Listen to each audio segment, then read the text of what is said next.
좋은 첫 인상을 남기는 방법. 행동은 말보다 강하다.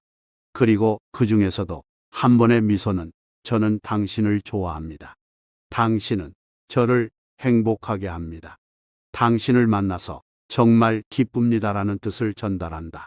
개가 많은 사랑을 받는 이유 또한 이것이다. 개는 사람들을 보면 매우 기쁜 나머지 어쩔 줄 모르며 기어오르고, 그러니 자연히 사람들도 그런 개를 보고 반가워하게 되는 것이다. 하지만 가식적인 웃음, 그건 안 된다. 그런 행동은 누구에게도 통하지 않는다. 우리는 그게 인위적이라는 걸 알기 때문에 달가워하지 않는다. 나는 진짜 미소, 마음이 따뜻해지는 미소, 가슴속에서 우러나오는 미소, 시장에서 좋은 값을 받을 만큼 순수한 그런 미소에 대해 얘기하고 있는 것이다. 뉴욕의 한 대형 백화점 인사관리자는 내게 자신은 무뚝뚝한 표정의 박사학위 소지자보다 차라리 초등학교를 중퇴했더라도 미소가 아름다운 판매 여직원을 채용하겠다고 말했다. 당신은 웃고 싶지 않은가? 웃으려면 무엇을 어떻게 해야 할까? 방법은 두 가지가 있다. 첫째, 억지로라도 웃어라. 혼자 있다면 휘파람을 분다거나 콧노래를 흥얼거리며 나는 이미 행복하다는 듯이 행동하라. 그러면 정말로 행복해질 것이다. 하버드 대학교 교수를 지낸 윌리엄 제임스는 이렇게 말했다. 행동은 감정을 따라오는 것처럼 보이지만 실제로 행동과 감정은 동시에 일어난다. 따라서 의지의 직접적인 통제를 받는 행동을 조절하면 의지의 통제에서 먼 감정을 간접적으로 조절할 수 있다. 따라서 즐거운 감정이 사라졌을 때 다시 즐거워지기 위한 최고의 자발적인 방법은 이미 유쾌한 것처럼 행동하고 이야기하는 것이다. 세상 사람 모두는 행복을 추구하는데 여기 그것을 찾을 확실한 방법이 하나 있다. 그것은 바로 당신의 생각을 조절하는 것이다. 행복은 외부 상태가 아닌 내부 환경, 즉 마음 먹기에 달려 있다. 인간을 행복하게 혹은 불행하게 만드는 것은 재산을 얼마나 가졌는지, 사회적으로 어떤 위치에 있는지, 혹은 어디에 사는지 등의 것이 아니다. 행복과 불행은 행복에 대한 당신의 생각에 따라 결정된다. 예를 들어보자. 같은 곳에서 똑같은 일을 하는 사람이 두 명 있다. 두 사람은 급여와 지위가 비슷하다. 그런데 한 사람은 불행하고 다른 한 사람은 행복하다. 이유가 뭘까? 정신적 태도가 서로 다르기 때문이다. 나는 찜통 같은 더위 속에서 일당 7센트를 받기 위해 열심히 일하는 중국인 일용 근로자가 뉴욕의 중심 번화가인 파크 애비뉴에 사는 사람들만큼 행복해하는 모습을 봤다. 셰익스피어는 좋고 나쁜 것은 아무것도 없다. 다만 생각이 그것을 만들어낼 뿐이다라고 말했는가 하면 링컨 역시 대부분의 사람들은 그들이 마음먹은 만큼 행복해진다라고 했다. 철학자 엘버트 허버드의 뜻깊은 충고 한 구절을 잘 읽어보라. 이 충고를 행하지 않고 읽기만 하는 것은 의미가 없으니 반드시 실천해야 한다는 것도 명심하라. 문을 나설 때는 항상 턱을 당기고 고개를 들어 숨을 최대한 크게 들이마셔라. 그리고 햇살을 한껏 받아라. 친구들에게 미소 띤 얼굴로 인사하고 진심을 담아 악수를 나누라. 오해받을까 두려워하지 말고 적을 생각하는데 시간을 허비하지 마라. 당신이 하고 싶은 일을 마음에 확실히 새기기 위해 노력하라. 그러면 헤매지 않고 목표를 향해 곧장 나아가게 될 것이다. 당신이 하고 싶은 멋지고 원대한 꿈을 마음에 새겨라. 그렇게 시간이 흐르면 산호가 조류에서 필요한 것을 가져가듯이 자신도 모르는 사이에 꿈을 이루는데 필요한 기회를 잡고 있는 당신을 보게 될 것이다. 당신이 되고자 하는 성실하고 유능한 사람의 이미지를 마음에 그려보라. 그러면 당신이 그린 그 모습이 매 시간 당신을 그런 사람으로 변화시킬 것이다. 모든 것은 생각으로 결정된다. 올바른 정신 자세를 견지하라. 용기, 솔직함, 그리고 쾌활함이 그것이다. 바르게 생각하는 것은 곧 창조하는 것이다. 모든 것은 욕망에서 탄생하며 모든 진실한 기도는 응답을 받는다. 우리는 우리의 마음에 따라 변한다. 턱을 당기고 고개를 들어라. 인간은 고체 안에 들어있는 준비 단계에 있는 신이다. 옛 중국인들은 처세술에 관한 지혜가 돋보였는데 그들은 우리가 항상 기억하고 있어야 할 만큼 귀중한 격언을 남겼다. 웃지 않는 사람은 장사를 하면 안 된다. 장사 이야기가 나온 김에 프랭크 어빙 플래처는 오펜하임 콜린스사의 광고에서 다음과 같이 소박한 철학이 묻어나는 광고 문구를 내걸었다. 크리스마스에 보내는 미소의 가치. 미소는 돈이 들지 않지만 많은 일을 합니다. 미소는 받는 사람을 풍요롭게 하지만 주는 사람을 가난하게 만들지는 않습니다. 미소는 잠깐이지만 그 기억은 영원합니다. 미소가 없어도 될 정도로 부유한 사람은 없고 미소가 주는 혜택을 누리지 못할 정도로 가난한 사람 역시 없습니다. 미소는 가정의 행복을 만들어내고 사업에서는 호의를 불러일으키며 친구 사이에서는 우정의 징표가 됩니다. 미소는 지친 자에겐 안식이고 절망에 빠진 자에겐 새날이며 슬픈 자에겐 빛이고 공경에 처한 사람에게는 자연이 주는 최고의 명약입니다. 그러나 미소는 돈으로 살 수도 구걸할 수도 빌릴 수도 없고 훔칠 수도 없습니다. 누군가에게 주기 전까지 미소는 아무 쓸모도 없는 것이기 때문입니다. 그러니 크리스마스 선물을 사시다가 저희 직원이 너무 지친 나머지 미소조차 짓지 않으면 여러분이 먼저 미소를 지어주시지 않으시겠습니까? 왜냐하면 이제 더 이상 지어줄 미소가 남아있지 않은 사람이야말로 미소가 가장 필요한 사람이기 때문입니다. 그러므로 사람들이 당신을 좋아하게 만들려면 웃어라. 어디서나 환영받는 사람이 되는 방법. 당신은 지금 친구 사귀는 법을 알고 싶어서 이 책을 읽고 있는가? 그렇다면 왜 이 세상에서 친구를 가장 잘 사귀는 자의 기술을 배우지 않는가? 그는 누구일까? 당신은 내일이라도 길에서 그를 만날지 모른다. 당신과 3미터 정도 가까운 거리를 두고 마주하게 되면 그는 꼬리를 살랑거리며 반갑게 당신을 맞이할 것이다. 당신이 멈춰 서서 다정하게 등이라도 두드려 준다면 그는 자신이 당신을 얼마나 좋아하는지 보여주기 위해 펄쩍펄쩍 뛰며 좋아할 것이다. 그리고 당신은 그의 애정 표현 이면에 어떠한 숨은 의도도 없다는 것을 알고 있다. 그는 당신에게 부동산을 팔고 싶어 하거나 당신과 결혼하고 싶어서 그러는 것이 아니다. 살기 위해 일하지 않아도 되는 유일한 동물이 개라는 것을 아는가? 닭은 알을 낳아야 하고 젖소는 우유를 짜야 하고 카나리아는 노래를 불러야 한다. 하지만 개는 인간에게 사랑만 주고도 먹고 산다. 내가 5살이었을 때 아버지는 노란 털이 복슬복슬한 강아지를 50센트에 사오셨다. 그 강아지는 내 어린 시절의 빛이자 기쁨이었다. 매일 오후 4시 반이 되면 강아지는 마당에 나와 그 예쁜 눈으로 한시도 떼지 않고 거리를 지켜보고 있었다. 그러다 내 목소리를 듣거나 도시락통을 흔들며 돌아오는 내가 나무 사이로 보이면 총알처럼 튀어나와 단숨에 언덕 위까지 올라와서는 좋아서 어쩔 줄 모르며 멍멍 짖고 펄쩍펄쩍 뛰며 나를 맞이했다. 강아지 티피는 5년 동안 나의 한결같은 친구였다.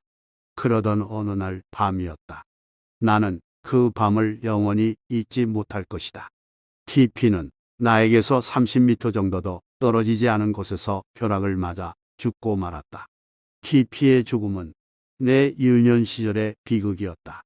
티피, 너는 단 한 번도 심리학 관련서를 읽어본 적이 없겠지. 사실 그럴 필요도 없었어. 누군가에게 진심으로 관심을 가지면 다른 이들의 주목을 끌려고 애쓰는 사람이 2년 동안 사귈 수 있는 것보다 더 많은 사람들을 2달 안에 사귈 수 있다는 걸 너는 타고난 본능으로 알고 있었으니까. 이제 이 점에 대해 다시 얘기해 보자. 당신이 먼저 다른 사람에게 관심을 보이면 당신한테 관심을 갖게끔 애썼어. 2년 동안 사귈 수 있는 것보다 훨씬 더 많은 친구를 2달 안에 사귈 수 있다. 하지만 우리는 다른 사람들의 관심을 받으려고 온갖 노력을 다하며 일생 동안 실수를 반복하는 사람들이 있다는 것을 알고 있다. 물론 그런 방법은 아무 소용이 없다. 사람들은 당신에게 관심이 없고 내게도 마찬가지다. 그들은 오로지 자기 자신에게만, 그것도 아침부터 저녁까지 온종일 관심을 둘 뿐이다. 언젠가 뉴욕 전화회사는 사람들이 통화 중 가장 많이 사용하는 단어를 자세히 조사했다. 1위는 당신이 짐작한 대로 1인칭 대명사 나였다. 나라는 단어는 500번의 전화 통화 중에 무려 3,990번이나 사용되었다. 단체 사진을 볼 때 당신은 누구를 가장 먼저 찾아보는가? 만약 누군가가 당신에게 관심이 있다고 생각한다면 다음 질문에 답해보자. 오늘 밤 당신이 죽는다면 장례식에는 몇 명이나 올까? 당신이 먼저 다른 사람에게 관심을 갖지 않는데 그 사람이 당신에게 관심을 가져야만 하는 이유는 뭔가? 연필을 들고 답을 적어보라. 만일 당신에게 관심을 갖게 할 목적으로 다른 사람에게 깊은 인상을 남기기 위해 애쓴다면 당신은 결코 진정한 친구를 사귈 수 없다. 친구, 그것도 진정한 친구는 절대 그런 방법으로 생기지 않는다. 오스트리아의 유명한 심리학자인 알프레드 아들러는 당신에게 인생의 의미는 무엇인가라는 저서에서 이렇게 말한다.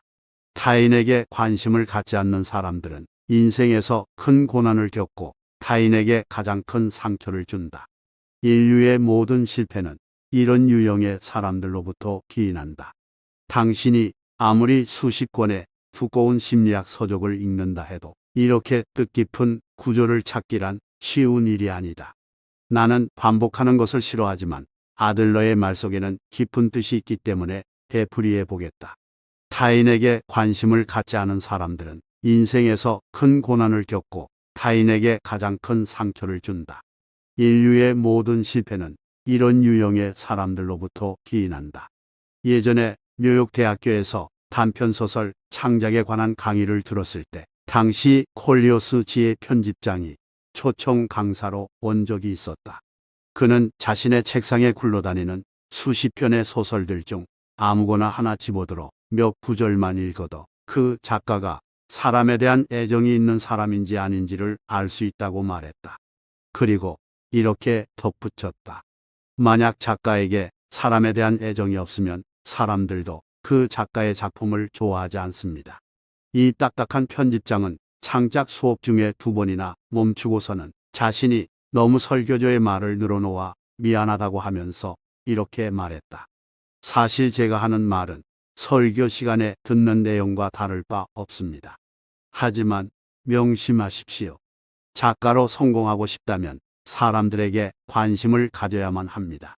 이 말은 소설을 쓰는 데 있어 통하는 이야기지만 직접 사람을 만나고 다루는 데 있어서는 그보다 3배 이상 더 잘 통하는 방법이라 할 수 있다. 하워드 서스턴이 브로드웨이에서 마지막으로 공연하던 날 저녁, 나는 그의 분장실을 찾아갔다. 자타가 공인하는 마술의 대가이자 특히 손마술의 황제였던 서스턴은 40년간 전 세계 순회 공연을 하며 계속해서 환상을 만들어내고 관객을 현혹시켰으며 놀라움을 금치 못하는 장면을 연출해냈다. 6천만 명 이상의 사람들이 그의 공연을 관람했고 그가 벌어들인 돈은 거의 200만 달러에 달했다. 나는 그에게 성공 비결을 물어보았다. 학교 교육은 분명 전혀 상관이 없었다. 그는 어렸을 때 집을 나와 불황아가 되었고 화물 자동차에 몰래 숨어 타 건초 더미 위에서 잠을 청했는가 하면 집집마다 구걸하며 기니를 해결하기도 했다. 글 읽는 법은 철길을 따라서 있는 기차역 표지판을 보고 겨우겨우 배웠을 뿐이다. 그렇다면 그는 마술에 대한 굉장한 지식이 있었을까? 그것도 아니다. 그의 말에 따르면 손 마술에 관한 책은 이미 수백 권이 출판되어 있고 많은 마술사들은 자신의 수준만큼 손 마술을 할 줄 안다고 한다. 그러나 그에게는 다른 마술사가 갖추지 못한 2가지가 있었다. 첫째, 쇼의 대가였던 그는 무대 위에서 자신의 개성을 펼쳐 보이는 능력을 갖고 있었다. 둘째, 그는 인간의 본성을 잘 파악하고 있었다. 그의 동작, 어조, 심지어 한쪽 눈썹을 들어 올리는 것까지 그가 하는 모든 것들은 공연 전에 하나하나 철저히 연습한 것들이었다.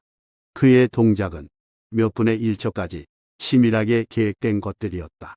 그러나 그것에 그치지 않고 서스턴은 사람들에 대한 진심 어린 관심까지 갖고 있었다. 그가 말한 바에 의하면 많은 마술사들은 관객을 바라보며 속으로는 그래, 오늘도 풋내기, 촌뜨기들이 많이 왔군. 저런 녀석들 속이기야 식은 죽먹기지 라고 생각한다고 한다. 그러나 서스턴의 마음가짐은 이와 전혀 달랐다. 그는 매 공연마다 무대에 오르면서 나를 보러 와준 사람들이 있다니 정말 고마운 일이야. 저들이야말로 내가 즐거운 일을 하면서 살 수 있게 해준 사람들이지. 그러니 내가 할 수 있는 최선을 다해 멋진 공연을 보여줘야 해 라고 다짐한다. 그는 또한 무대 위에 오를 때 스스로 이렇게 되낸다고 했다. 나는 관객을 사랑해. 나는 저들을 사랑해. 웃기는 얘기라고 이상하다고 생각하는가? 물론 당신은 충분히 당신이 좋을 대로 생각할 수 있다. 하지만 나는 단지 당신에게 당대 최고의 마술사가 사용한 비법을 가감없이 전하고 있을 뿐이다. 슈만, 하잉크 부인도 이와 유사한 이야기를 했다. 배고픔과 슬픔, 한때는 아이들과 동반 자살하려 했을 정도로 불행했던 인생, 이런 모든 것에도 불구하고 그녀는 계속 노래했고 마침내 청중을 전율케 하는 유명한 바그너 가수가 되었다. 그녀 역시 자신의 성공 비결 중 하나는 사람들에 대한 깊은 관심이라고 고백했다. 친구를 사귀고 싶다면 상대를 위해 무언가를 해주는 노력이 필요하다. 그것에는 시간, 에너지, 이타심, 사려 깊음이 필요하다. 누군가를 친구로 만들고 싶다면 활기 있고 열성적인 자세로 그를 맞이하라. 아주 오래전, 예수가 태어나기 100년 전에 유명한 로마의 시인 푸블리우스 시루스는 이렇게 말했습니다. 우리는 우리에게 관심을 갖는 사람에게만 관심을 갖는다. 따라서 다른 사람이 당신을 좋아하게 만들려면 다른 사람들에게 진정한 관심을 가져라. 여기까지 더 클래식 출판사의 도서 데일 카네기의 인간관계론의 일부를 소개하였습니다. 데일 카네기의 인간관계론은 70년 전에 집필되었지만 그가 제시하는 인간관계는 현재에도 그대로 적용할 수 있는 지혜가 담겨져 있습니다. 사람은 누구나 서로 관계를 맺고 살아가는 존재입니다. 혼자 살 수 없습니다. 그렇기에 끊임없는 관계를 통해 성장하기도 하고 좌절하기도 합니다. 데일 카네기의 인간관계론은 다양한 사례와 구체적인 실천 방법을 통해 자신이 갖추어야 할 마음가짐과 건강한 인간관계를 형성할 수 있는 방법을 제시하고 있습니다. 여기서 데일 카네기가 제시하는 진실한 미소와 상대방에 대한 진정성 있는 관심은 웃음과 믿음이 메말라버린 현대인들에게 꼭 필요한 요소입니다. SNS가 발달하며 더더욱 대면하지 못하는 상황에 점점 그 중요성을 잃어버리고 있는 현실이지만 이런 상황에서 데일 카네기가 제시하는 웃음과 믿음은 자기 자신을 더욱 빛을 발하게 할 것입니다. 친구를 얻고 다른 사람의 마음을 사로잡는 법에 대해 더욱 자세히 알고 싶으신 분들께서는 데일 카네기의 인간관계론을 정독해 보시기를 추천드립니다.